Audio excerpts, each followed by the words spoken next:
चुनावी बॉन्ड की जानकारी देश के सामने आते ही हड़कंप मच गया है। हर कोई बस यही जानना चाहता है कि राजनीतिक दलों को सबसे ज्यादा गुप्त चंदा किसने दिया। गुप्त इसलिए क्योंकि अब तक चुनावी बॉन्ड से जुड़ी जानकारी कभी सार्वजनिक नहीं हुई, लेकिन अब जब सारी जानकारी देश के सामने है तो सबसे ज्यादा चर्चा एक ही शख्स की हो रही है और वो है लॉटरी किंग सैंटियागो मार्टिन, जो future gaming and hotel services private limited नाम की कंपनी चलाते हैं।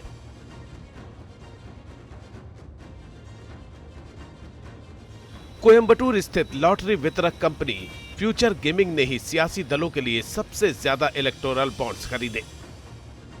अक्टूबर 2020 और जनवरी 2024 के बीच इस कंपनी ने 1368 करोड़ रुपए के इलेक्टोरल बॉन्ड खरीदे, यानी इतना पैसा कंपनी ने चुनावी चंदे में दिया। फ्यूचर गेमिंग ने सबसे ज्यादा 195 करोड़ रुपए चुनावी चंदा अक्टूबर 2021 में दिया। जनवरी 2022 में दो बार में इस कंपनी ने 210 करोड़ रुपए के चुनावी बॉन्ड खरीदे, जबकि इस साल जनवरी में फ्यूचर गेमिंग ने 63 करोड़ रुपए का चुनावी चंदा दिया।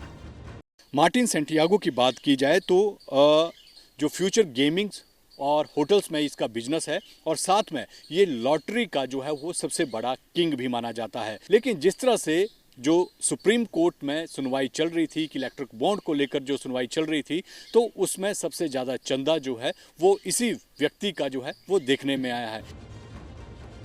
फ्यूचर गेमिंग की चर्चा सिर्फ इसलिए नहीं हो रही है कि उसने सबसे ज्यादा चुनावी चंदा दिया, बल्कि इलेक्टोरल बॉन्ड से जुड़ी जानकारी सामने आने के बाद ये कंपनी इसलिए भी चर्चा में है क्योंकि इस पर कई बार प्रवर्तन निदेशालय की कार्रवाइयां हुई हैं।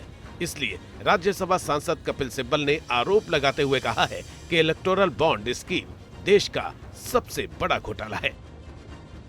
और जो भी डोनेशंस हुई हैं, जिस डोनर ने भी पैसा दिया है, कुछ तो ऐसी कंपनी हैं जो लॉस में चल रही हैं, उन्होंने भी पैसा दिया है। कुछ ऐसी कंपनी है जिनके प्रॉफिट्स जो हैं, जिनकी मुनाफा है बड़ा कमती है, लेकिन डोनेशन बहुत ज़्यादा है। तो ये सब चीज़ें इन्वेस्टिगेशन के ऊपर निर्भर हैं।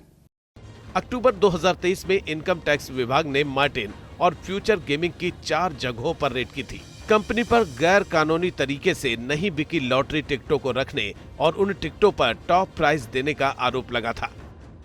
They were the ones who sold for the Sikkim government, and there was a huge scam that was alleged where hundreds of crores of money was lost for the Sikkim government. आरोप प्रत्यारोपों से अलग आपको यह भी जान लेना चाहिए कि राजनीतिक दलों को 1000 करोड़ रुपए से ज्यादा दान देने वाले सैंटियागो मार्टिन कौन हैं और उन्होंने लॉटरी कारोबार का इतना बड़ा साम्राज्य कैसे खड़ा किया। रिपोर्ट्स के मुताबिक सैंटियागो मार्टिन शुरुआती दौर में म्यांमार में मजदूरी किया करते थे।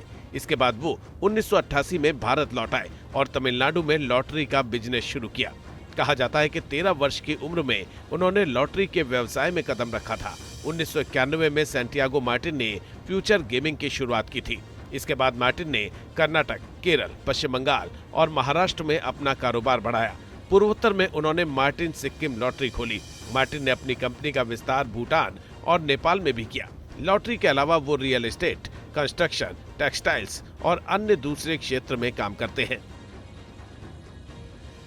कंपनी के पास 13 राज्यों में 1000 से ज्यादा कर्मचारी हैं। पंजाब में भी सैंटियागो मार्टिन का कारोबार है। ये है जी पंजाब स्टेट की लॉटरी है जी, और इसका पहला नाम 2.5 करोड़ का है। 10 नाम 10-10 लाख के हैं, 10 नाम 5-5 लाख के हैं, बाकी और छोटे प्राइज भी बहुत हैं जी। जानकारी के मुताबिक फ्यूचर गेमिंग 2 अरब अमेरिकी डॉलर से अधिक के कारोबार के साथ देश के लॉटरी उद्योग में लीडर है और अब मजदूरी से लॉटरी किंग का सफर तय करने वाले सैंटियागो मार्टिन के नाम एक और रिकॉर्ड जुड़ गया है।